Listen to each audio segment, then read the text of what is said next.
سخت ده.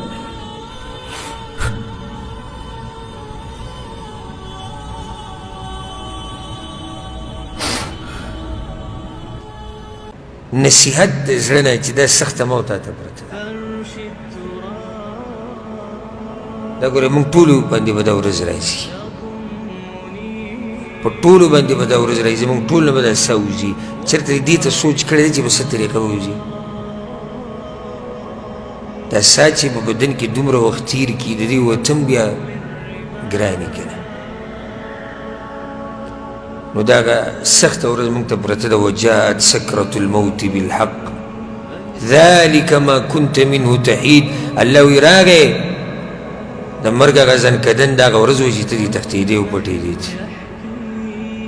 نو دا ځنکدن دا سخته ده موږ ټولو باندې راځي او درانه درانه خلک د ټولو نه مخکې پیغمبر صلی الله علیه وسلم په هغو باندې دا سخته راغلې ده موته باندې به هم راځي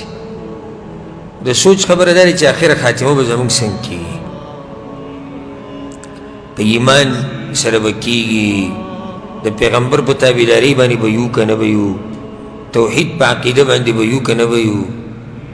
چېرته ګناه کې به اخته یو ساه به وځي که نه په عبادت کې به اخته یو ساه به رانه وځي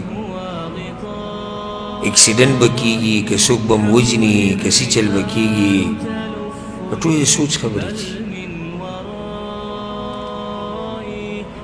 یو سړی چې دې سره سوچ نه هغه دا پروا هم نه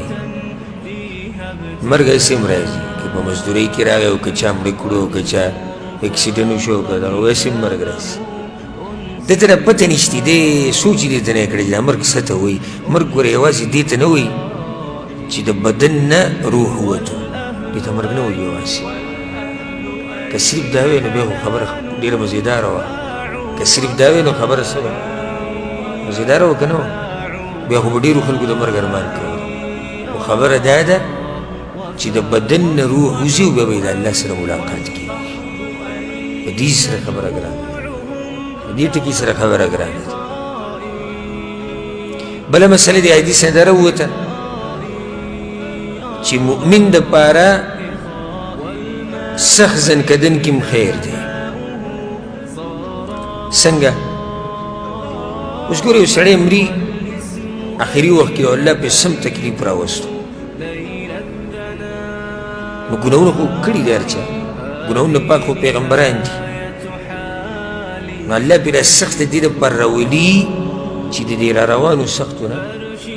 بچ شي ها پیغمبر باندې بیا ولې سخته راغله الله وله مقام اوچته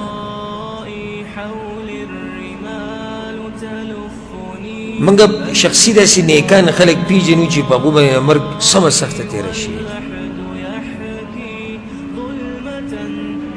او ما په خپله یو ملګری ډېره مخکینۍ خبره هغه له ما غسل ورکو نو په هغه باندې د زنکدن لویه سخته د دوه درې ورځو نه وه او بیا یې چې د مازدیګر ټیم کې وفات شوی په سبا له بیا ما لامبو نو ډېره زیاته سخته ده زړه یې چاودلی او په خوله باندې راوتی دا زړه یې چاودلی او په خوله باندې راوتی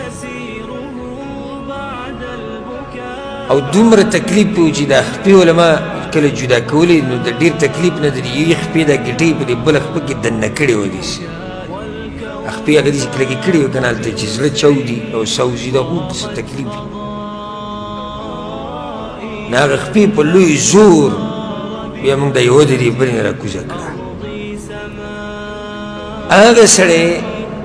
زه اوس هم دا ګوی کوم د قیامت په ورځ به هم کوم انشاءالله ډېر دینداره انسان ډېر دینداره انسان یو موحد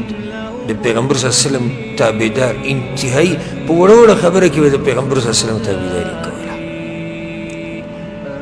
وړه وړه خبره کې به د پیغمبر صلی الله علیه وسلم تابعداري کوله ما ته به ټلیفون وکړو تا شیخ صاحب ته چې درس کې هغه حدیث وي په دې